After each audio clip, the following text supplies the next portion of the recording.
विवेक विचार. भाग दुसरा. मानव सेवा हीच खरी ईश्वर सेवा आहे.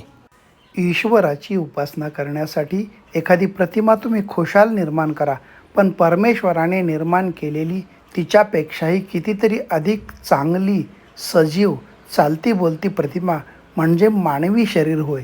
ईश्वराच्या पूजेसाठी एखादे मंदिर निर्माण करायचे असेल तर ते खुशाल करा, त्याला काही हरकत नाही, ते चांगलेच आहे.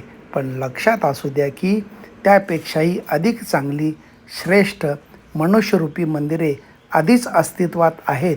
या मानवी शरीराच्या सेवेसाठी, त्याच्या उन्नतीसाठी आपण सर्वतोपरी प्रयत्न केला पाहिजे.